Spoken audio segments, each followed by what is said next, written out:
इसका नाम है मर्ट।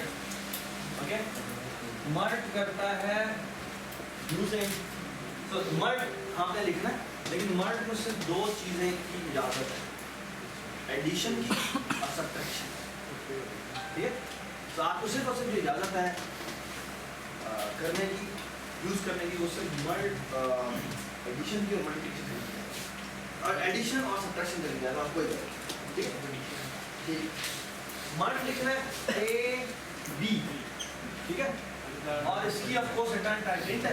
हमने ए मल्टीप्लाई बी करना है, लेकिन यूजिंग एडिशन और सब्ट्रैक्शन, ठीक है, यूजिंग एडिशन और ठीक है।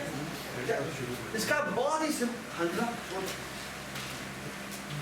एक तो अभी भी एक सेकंड में लिखें, ठीक है, जो बहुत ट्रिवियल है। अब ये कहते हैं जी हम क्या करें जी, मर्ज करने का मतलब क्या है जी, रिटर्न करो, रिटर्न क्या बना। हाँ भाई, अगर हमें कोई मर्ज इसका आंसर दे दे, मर्ज ए बी माइनस 1 का, है ना, इसका अगर आंसर तो मुझे दे दे, तो क्या मैं a मल्टीप्लाई बी निकाल सकता हूँ? कैसे? कैसे? एक मिनट तो पूछ रहा हूँ, बताओ कैसे करेंगे? मैंने a को b दफा ऐड करना है ना, a मल्टीप्लाई b क्या होता है? आपसे पूछा बेटा, हाँ? a मल्टीप्लाई b क्या होता है? a को b दफा ऐड कर दो, है ना? अगर मैं कह दूं कि तुम्हें a को b माइनस 1 दफा ऐड किया वो आंसर मिल गया है, तो तुम a मल्टीप्लाई b कैसे निकाल सकते हो उसके आंसर से? तुमसे पूछा मैंने, हाँ बताओ यार, प्लस b का, अच्छा बहुत अच्छा। तो इसमें हम प्लस एक b करें या a करें? नहीं बेटा, b नहीं करेंगे, a करेंगे ना। देखो देखो, दो सुनो, 2 को हमने 18 दफा ऐड करना, 2 मल्टीप्लाई बाय 18 निकाला। अगर 2 को तुमने 17 दफा ऐड कर दिया है, तो कितनी दफा क्या ऐड करें कि वो 2 मल्टीप्लाई बाय 18 निकल आए? 2 और ऐड, ना कि 18 ऐड। ये बात समझ? तो ये आ जाएगा plus a। Do you all agree कि ये हमारी रिकर्सिव को, ठीक है। और यहाँ कर देते हैं क्या, यहाँ कर देते हैं जी, if b की वैल्यू डबल इक्वल टू 0 हो जाए तो क्या रिटर्न कर दें? रिटर्न कर दे 0। Do you all agree? हाँ नहीं, मान a + 0 दोबारा कॉल होगा वो 0 हो जाएगा। ऐसे नहीं किस बनाते, ये बात याद रखो। ये नहीं कि रिकर्शन को जब बेसिस पे तुम्हें डिसॉल्व करना है ना, so don't put extra pressure. जब जो खुद ही हैंडल हो रहे हो ना, रिकर्शन की खूबसूरती उसकी शॉर्ट जो स्मॉल प्रिसाइजनेस में वो खुद ही हो रहा है, तुम्हें क्या जरूरत है उसको चेंज करने? यानी मैं तो 4-5 भी लिख सकता हूँ, तो लेकिन वो कोई फायदा नहीं होगा ना उसका। ये बात समझ? ऑलराइट, हेलो हेलो, ये देखो। अच्छा एक आप बात सुनो, बात मैंने ना कल ये कोड लिखा था, ये मैंने a की वैल्यू मैंने दी बिलियन और b की वैल्यू दी बिलियन, ये कोड क्रैश हो गया और आया भाई stack also. Can you tell me why? क्योंकि ये करने के लिए पहले इसको ये कंप्यूट करना है। अब अगर ये बिलियन है तो ये फिर बिलियन माइनस 1 पे जाएगा, बिलियन माइनस 2 पे जाएगा, बिलियन माइनस 3 पे जाएगा। यार वो बंद कर, सारी रिकॉर्डिंग खराब, सारी रिकॉर्डिंग खराब। ये होता है नुकसान। मैं मना करता हूँ कि नहीं चलाना, इसका मतलब एक वजह है, और ये कोई रिकॉर्डिंग नहीं होती। अब सारी की सारी रिकॉर्डिंग खराब हो गई, और साथ तुम्हें भी नोट करना चाहिए था। पूरे लेक्चर का सत्यानाश होता है, वो इतना शोर होगा कि वो एक लफ्ज समझ में नहीं आएगा। ऐसी चीज़ों क्या थे वैसे चलवा था, जैसे मैं नहीं चला रहा, ये पहले शुरू से चला रहा। ये थोड़ा ख्याल रखो, ये बात, और क्योंकि वो रिकॉर्डिंग नहीं होती, बाकी नहीं होती, वो इतना नॉइस होता है कि वो फिर समझ नहीं आता। ये जब नोटिस नहीं किया मैंने, सारा लेक्चर चलो चलते हैं। चलिए हम मान क्या, ठीक है। अब होता क्या है, अगर 2 अगर मैं यहाँ पे कह दूँ ना 2 को फॉर एग्जांपल बिलियन से मल्टीप्लाई करो 9999999 तो इतना बड़ा स्टैक बनता है, ठीक है। 2 प्लस करके वो 9999998 पे देगा, फिर वो सारा इतना, और होता है थोड़ा चलता है 5-6 सेकंड के बाद अभी प्रोग्राम क्रैश। ठीक है, मैं भी आपको दिखाता हूँ कैसे। जी अगर हम हर सेव के बाद एक नई कॉल देते हैं, क्या हर कॉल को सेव करके फिर उस मान सेव नहीं कर सकते हैं यहाँ कुछ नहीं हो सकता, क्योंकि यहाँ पर वो 2 दफा थोड़ी वो रिकर्सिव एक जो कंप्लीट करता है वो एक ही दफा कंप्लीट करता है, वो दोबारा कोई चीज़ कंप्लीट नहीं करता। लेकिन मसला है कि वो कंप्लीट करने के बाद पीछे जाना पड़ता है, वो आंसर आके वापस पीछे ला रहा है, वो फिबोनाची वाला केस नहीं है। ठीक है, यहाँ पे एनर्जी सेविंग नहीं हो सकती। ठीक, अच्छा सही। अच्छा अब आप सुनो, एक और बड़ी मसला बात हो, इसका अगर आप चाहे ना तो वो एक फॉर लूप से भी देख सकते हैं। कैसे बोला, एक आप फॉर लूप बिलियन बी तक का लूप लगाए, रिजल्ट बनाए, रिजल्ट प्लस इक्वल टू क्या करते हैं, बी ए करते हैं। ठीक है ना, ये समझ आएगा। यानी आप आराम से एक फॉर लूप, ये आप रिकर्जन के अलावा वाला कोड लिखें। जी क्या कोड होगा, एक फॉर लूप लगेगा जी, i इज इक्वल टू 1 से लेकर कहाँ तक जाना जी, i is less than equal to b तक जाना है, और i करते जाना है प्लस प्लस। ये हमारा रिजल्ट है, रिजल्ट में क्या करते हैं जी, शुरू में 0 कर दें और फिर result plus equal to a। ठीक है, ये कोड भी आप लिखें, ये कोड भी अगर आप बिलियन इस वैल्यू पे चलाएंगे ना तो 10-15 सेकंड लेता है। ओके, और मैंने अगर एक 0 और लगा दूँ ना तो वो मैंने 5-10 मिनट के लिए वेट किया था, कोई आंसर नहीं आया, तो फॉर लूप पे भी इतना दे देता है। ठीक, इट्स ए ह्यूज नंबर, इतनी दफा उसको ऐड करना पड़ता है और वो बहुत ज़्यादा दे देता है। ठीक है, इन इंटीजर की रेंज में आनी इतनी रेंज जा सकती है ना, लेकिन जब वो ये लूप टर्मिनेट ही नहीं हुआ, आई मीन होगा लेकिन वो शायद आपको एक दिन लगे। ठीक है, वो भी बहुत बड़ा नंबर होता है। Do you all understand this? Yes sir. चलिए आगे बढ़ते। अच्छा ये हमने ठीक किया, मतलब इस ये भी ठीक है, ये भी ठीक है, लेकिन मसला ये भी बहुत ज़्यादा टाइम लेता है, ये तो चल नहीं सकता, उनके आपका स्टैक ओवरफ्लो हो जाता है। ये बस ना, ठीक है, स्टैक जो है वो बाउंड्री से जितनी आपकी रेंज वो आपको लॉक करता है, सीधे उससे बाहर नहीं आता। अच्छा अब हम एक मज़ेदार काम करते हैं, ठीक है, तो ये कोड भी दिखाता हूँ मैं आपको। चलिए आज नाउ लुक एट दिस, हम एक काम करते हैं और काम ये करते हैं, so try to understand this. It's such a beautiful explanation कि जहाँ पर आपको रिवीजन काम है, ठीक है। Now look at this. So here is what I do. अब मैं for loop और recursion दोनों को मिला रहा हूँ। One of those example. तो ये प्रॉब्लम मैंने बनाया तो मुझे इसकी बड़ी खुशी है। अब ये क्या होता है? आप देखो क्या होता है। मैं एक काम करता हूँ। So just try to understand this. Okay? ये मेरा R है, R mean result, ठीक है। रिजल्ट में पहले क्या पढ़ा होता है, पहले पढ़ा होता है फॉर एग्जांपल ए मींस ए पढ़ा है, क्या पढ़ा है, 2 पढ़ा है, ठीक है, घबराने की बात तो नहीं है, ठीक है। नाउ लुक एट दिस, यहाँ पर मैं एक और वैल्यू बनाता हूँ, इसका नाम रखता हूँ टी मींस टाइम्स 1, ओके। यानी कि अभी आर में जो वैल्यू है वो ए कितनी दफा ऐड हुआ, एक बार।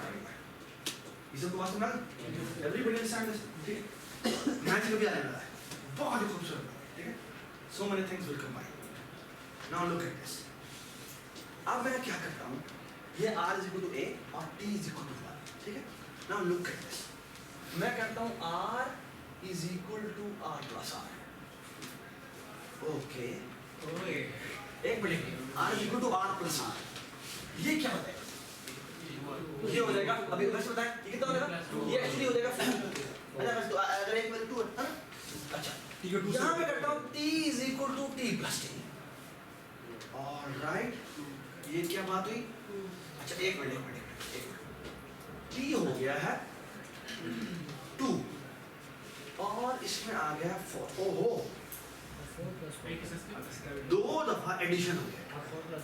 Now look at this, r is equal to r plus r, ये कितना हो जाएगा, 8, ये हो जाएगा 8। What about this, t is equal to t plus t, 4, 2 multiplied by 4, next, this is 8, this is 4, this is r is equal to r plus r, I do this thing again, क्या हो जाएगा 16, और ये क्या हो जाएगा t is equal to t plus t, 8, which means 8 दफा addition हो चुकी है। बट इतना शॉर्ट है, 4 बार ये कितनी हमने एक्चुअली से कितने किए, 1 2 3 और ये हमारा 8 तक पहुंच चुका है। ये बात समझ में, अरे सुना यार। अच्छा अब अगर तुम देखो तो r इज इक्वल टू, अगर मैं r प्लस r दोबारा करता हूँ तो ये कितना आएगा, ये आ जाएगा 32, है ना। और ये आएगा t into t plus t, which means 16. With only 4 additions, I have 32 added for 16 times. Alright? कुछ याद है? Fast power. But this is fast addition.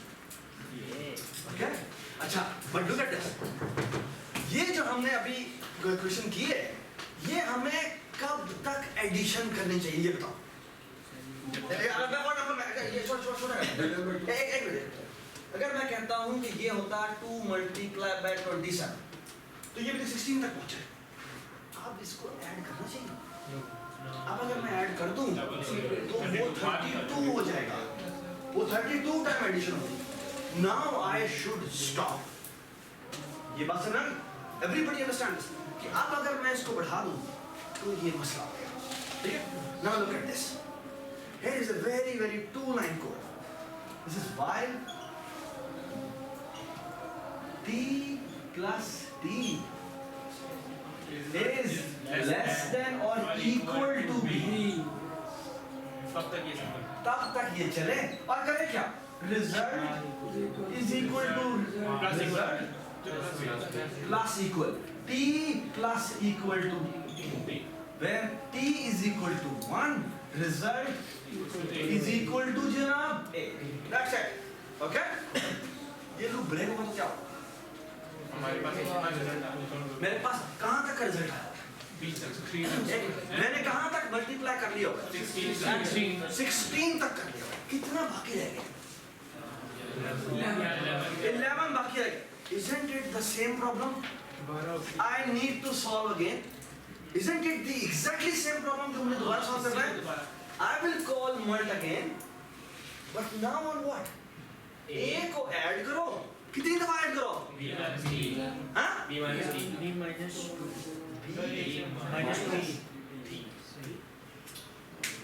Level ही हो गया। अच्छा? एक मिनट। लेकिन हमारा ये जो आंसर आएगा, इससे मैंने ओरिजिनल आंसर निकालना है ना। अभी मेरा ओरिजिनल आंसर नहीं आया। जो रिजल्ट में अभी तक यहाँ कंप्यूट हुआ है, वो मुझे इसमें क्या करना पड़ेगा? That value है। सर b minus t से b minus t से समझा है? देखो, ये जब लूप ब्रेक हुआ, तो ये t की वैल्यू 16 हुई है।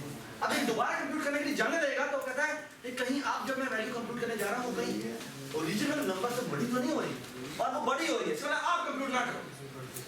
Which means 16 तक ही लोग करो। ये लूप ब्रेक हो गया। आप लोग कहते हैं जी ये मेरा रिजल्ट है, लेकिन आप दोबारा से मल्टीप्लिकेशन स्टार्ट करो। लेकिन आप 2 को किसके लिए करनी है? 11 के लिए। 2 11 बाकी रह गया। ये बात है? हाँ? बेस केस रह गया, और बेस केस एग्जैक्टली वही है जो पहले था। और वो क्या है? If b double equal to 0, return 0. That's it. Return. Okay? चलिए एक बात बताओ, ये प्रोग्राम हमने अब ये प्रोग्राम हम देखो ना, ये प्रोग्राम एक्चुअली स्टार्ट होता है 1 से, ठीक है? 1 से स्टार्ट होता है। कितनी ये टर्म में कंप्यूट करता है ये बताओ? ये करता है पहले 1 का टर्म कंप्यूट करता है, फिर मल्टीप्लिकेशन बाय 2 कंप्यूट करता है, फिर 4 कंप्यूट करता है, फिर 8 कंप्यूट करता है, फिर 16 कंप्यूट करता है, और फिर 32 कंप्यूट करता है, तब तक कि जब तक ये b तक नहीं पहुंच जाता, या b से जैसे ही बढ़ने लगता है रोक देता है ना? जब b से करने लगता है तो रोक देता है। जब वो रोक देता है तो ये नंबर तकरीबन b तक जाता है, ऐसे ही है। अच्छा, b तक जाने के बाद ये तकरीबन इसको b तक करते हैं। अगर वो एग्जैक्टली b के बराबर आ जाए तो बात खत्म कर दो, है ना? लेकिन जब b पे नहीं आता तो वो b को श्रिंक कर देता है। जब b जब श्रिंक हो जाता है, वो तकरीबन आधे से कम रह जाता है। देखो ना, पहले 28 था, आपको रिकर्सिव कॉल जाती है, कितने में जाती है? हैं? 11 पे जाती है, ठीक है? अब now look at this. The overall idea is it will take how many steps? It will take how many additions to reach to b? Log base 2b. Okay? अब फिर रिकर्सिव कॉल दोबारा जाती है, वो उससे कम तक लगेगी, तो तकरीबन log base 2b 2 time log base b जो है ना, वो इतनी सिर्फ एडिशन होती है। यानी अगर मैं बिलियन करूं, अगर यहाँ पर मैं बिलियन करूं तो बिलियन के लिए तकरीबन 40 से 50 एडिशन नहीं करता, ज़्यादा एडिशन। तो पहले जो था वो जब बिलियन टाइम चल रहा था वो उसको अब कितनी देर लगेगी, अब उसे 30-40 दफा लूप चलाते हैं बस, and that makes it extremely fast.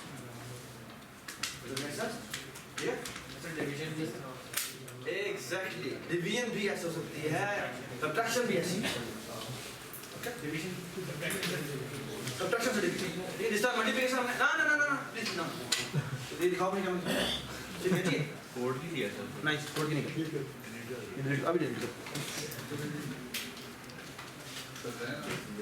जी, नहीं जाए बैठो। अच्छा एक और मौका ना सुबह में जाऊंगा सुन बात जी आपने करना है। आई वुड सजेस्ट अच्छा छोड़। अच्छा तुमने करना क्या है कि तुमने ये सारा जो कोड है ये दोनों तीनों ठीक है। बेशक इम्प्लीमेंटेशन जो आपने देनी है वो बाय द वे इसमें एक और चीज देखो कि 2 to the power 27 greater than 7, मैंने जब 16 की कॉल दोबारा भेजी तो 16 की कॉल करने के लिए मुझे 11 की कॉल जब करूंगा तो क्या मुझे दोबारा 2 की पावर 1 निकालने की जरूरत है? 2 की पावर 1 निकालने की जरूरत है? मेमोरी सेविंग से उसको रिड्यूस किया जा सकता है। यदि पिछले सारे मैंने कंप्यूट कर लिए, मैं जो 11 मेरा एक्चुअली पिछले सारों की फॉर्म में लिखा जा सकता है। तो डायनामिक प्रोग्रामिंग के थ्रू, मेमोराइजेशन के थ्रू आप एक्चुअली पिछले दोबारा कंप्यूट करने की जरूरत नहीं है, you just can just compute. जी सर फास्ट फॉरवर्ड के रूल ये आपके को थोड़ी वो डिवाइडेड करके से भी तो हो सकती है, यानी कि उसको उतने चंक्स पे डिवाइड करें हाँ बिलियन नंबर्स को और फिर सब चंक्स को ऐड करके हमें अपना रिजल्ट लगे। तो ये बात है। अच्छा भाई आ जाओ, अगला सवाल है। अगला सवाल ये है, सुनो मैंने परम्यूटेशंस ओके कोड है, इसका नाम है प्रिंट परम्यूटेशंस ओके। अच्छा इसको एक कैरेक्टर अरे पास होती है, ठीक है, कैरेक्टर अरे पास होती है। हम क्या चाहते क्या है, हम चाहते हैं कि ये सारी इसकी परम्यूटेशंस प्रिंट हो जाए, ठीक है। मैं इसका रिकर्सिव वाला कोड लिख रहा हूं, ऑफ कोर्स आप हेल्पर फंक्शन के थ्रू उसको रिकर्सिव वाला बना सकते हैं, ठीक है।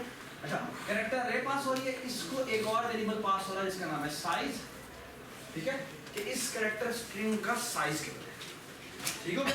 अच्छा और एक और चीज पास हो रही है जिसका नाम है इंटीजर्स, और इसकी बाय डिफॉल्ट वैल्यू 0 है। 0 मतलब ये कहां से स्टार्ट होता है, 0 से स्टार्ट। हां अब ये क्या होता है, ये पढ़ना पड़ेगा क्या अगर ये वॉच देखें तो यही मेरा एल्गोरिथम है, ये वॉच देखें यही मेरा एल्गोरिथम। तो this is A B C, यानी पहली दफा आपकी स्ट्रिंग एज इट इज नजर आती है, ठीक है। चलो बात सुनो, देख पहली दफा स्ट्रिंग हमारी एज इट इज नजर आई ए बी सी। दूसरी दफा क्या हो, यहां पर आए ए और ये उलट, यानी यहां पर क्या हो रहा है सी। कितने पॉसिबल कॉम्बिनेशन बन सकते हैं? जी कॉम्बिनेशन परम्यूटेशन, कॉम्बिनेशन और परम्यूटेशन बहुत बात होती है, वो तो हम अगली दफा पढ़ते हैं, ठीक। जो हमारा अगला सेक्शन है पूरा वो हमारा है इसका, ठीक है। यानी इसकी पूरी अरेंजमेंट कितनी पॉसिबल अरेंजमेंट, ऑलराइट। फिर कितना बनेगा, ये यहां पर ए फिक्स था, ये दोनों चेंज होंगे। फिर क्या होगा, आप बी फिक्स, यहां पर इन दोनों को हम स्वैप कर देते, तो try to look at this. यहां पर मैंने इसको फिक्स किया हुआ था, ठीक है। अब मैं इन दोनों को स्वैप करता हूं, स्वैप करने से क्या बन जाएगा, ये बन जाएगा ए सी, ओके। और अब ये फिक्स ही रहेगा, इन दोनों को चेंज कर, ये क्या हो जाएगा, ये बनेगा सी ए। ये बात समझ, ठीक है, ये बात समझ। एक मिनट अब हम दोबारा से ओरिजिनल वाले चले, ठीक है, दोबारा से ओरिजिनल वाले चले। अब हम इसको और इसको स्वैप करते हैं, क्या बन जाएगा, सी यहां पर, बी यहां पर और ए यहां पर। सबको बात समझ। फिर क्या कहता है, फिर ये सी एग्जैक्टली वही रहेगा और यहां पर ए आएगा, यहां पर बस भाई ये हमारा है। और अगर बिल बहुत ही मजेदार होता है, तो actually the idea is recursively मुझे क्या करने की जरूरत है, so let's try to understand this. I I need to do the following. I mean, try to imagine this. मेरी रिस्पॉन्सिबिलिटी क्या है? मेरी रिस्पॉन्सिबिलिटी बेटा सिर्फ ये है कि मैं अगर स्ट्रिंग लेंथ n कैरेक्टर की है तो पहली दफा पहला कैरेक्टर इधर रखूं और मैं कहूँ बाकी जितने भी पॉसिबल परम्यूटेशंस बनती हैं ना वो बनाओ और साथ साथ प्रिंट करो, ऐसी है। फिर मेरी अगली रिस्पॉन्सिबिलिटी क्या है? मैंने कैरेक्टर पहला कैरेक्टर a रखा यहाँ पर, अब मेरी रिस्पॉन्सिबिलिटी अगली क्या है? मैं इसकी जगह पर b रखूं, यानी a को वहां भेज दूं, b को यहाँ ले और अब कहूं हाँ मैं ये n-1 लेंथ की स्ट्रिंग रह गई है, इसकी जितनी भी परम्यूटेशंस बनती है बनाओ और प्रिंट करो। फिर क्या करो? फिर दोबारा उसको वापस ले आओ और मैं कहूं अब a को कहाँ भेजो? c की जगह भेजो, c को उधर ले आओ और फिर कहो आप इसको जितना भी परम्यूट करना करो और प्रिंट करो। ये बात सुना? फिर क्या करो? फिर दोबारा a को वापस ले आओ यहाँ पे और c को वापस भेज दो और फिर करो अब एक इस a को कहाँ भेज दो? d की जगह भेज दो, d को यहाँ ले आओ, d को यहाँ फिक्स करो। ये बात है? इसी तरह तो फिर ये करने के प्रिंटिंग करने के बाद दोबारा से d को वापस तो उधर भेज देना और a यहाँ पर आएगा दोबारा। अब मैं हाँ मैंने अब दोबारा से e को यहाँ पर ले आओ। ये सब तो बात समझ आ गई? ठीक है, 3 दोनों कोडिंग, ठीक है, but try to understand this, इसका मीनिंग क्या है। मैंने हर लेटर को बारी बारी यहाँ रखना है। ये सबको बात समझ में आती है? So I will do the following. I will say कि मेरा एक for loop है जो start होता है I is equal to s. S का मतलब क्या है? Start. ठीक है? S से start होता है और मैं कहता हूँ I is less than or less than size. ठीक है? Do you all agree कि I is less than size होना चाहिए? क्योंकि हमारी जो array में indexing है वो 0 से शुरू होती है तो कहाँ तक जाती है? Size minus 1. ठीक है? So all I do is the following. करे स्वैप किसको? ai को स्वैप कर दे किसके साथ? as के साथ। ठीक है, यानी पहली लोकेशन यानी इस जगह पर यानी पहले को उठाकर वहां पे आयत की जगह पे रखा, आयत को उठाकर यहां पर है। इन जनरल बात हो रही है। ठीक है, और कहे कि भाई अब तुम दोबारा परम्यूटेशन को करो। दोनों एक जगह नहीं, ये बिल्कुल एक जगह, पहली दफा दोनों के दोनों एक ही जगह होंगे, इसलिए हमें पहला हमने ये दिखाना है। ये पहला हमने एग्जैक्टली जैसी स्ट्रिंग है वैसे दिखाना, ठीक है ना? तो परम्यूटेशन अब देखिए अगली दफा बचेगा कुछ, ठीक है? ये प्रिंटिंग परम्यूटेशन होगा और यहाँ पर तुम करोगे क्या? यहाँ पर तुम अरे ही भेजोगे, यहाँ पर तुम साइज ही भेजोगे, बट यहाँ पर तुम s+1 यानी अब तुमने कहना है कि जो रिमेनिंग स्ट्रिंग है तुम्हारे उसको परम्यूट करने की बात है। ये बात सुना? अच्छा, ये प्रिंट कर देता है हमें सर नहीं तो कैसे करता है? अब हमने एक और काम करना है, बोले कि उसको ओरिजिनल दोबारा वापस लेके आना है। तो व्हिच मींस स्वैप करो दोबारा से ai और as। व्हाई? क्योंकि अगली कॉल करने से पहले मुझे उसको दोबारा वापस अपनी जगह पर ले आना चाहिए। क्या मैंने अब इसको मैंने कहाँ भेजा है? ये मैंने सेकंड लोकेशन पर भेजा। ठीक हो गया? ये हो गया? That's it. ये दो। The only thing remaining is basis। अगर हमारे s की value double equal to size हो जाए, which means हमारी स्ट्रिंग एक परम्यूटेशन बन गई है, उस मोमेंट पे क्या करो? c आप कर दो, a यहाँ पर एंडर लगा दो। That's it. Okay? 2 minutes silence. 2 minutes silence. Just look at this and go. Just look at this. You're not allowed to talk. Just look at this book.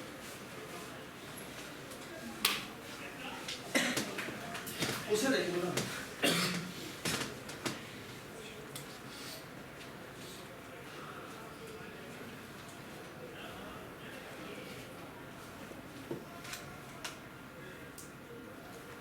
ना तस्वीर ले ले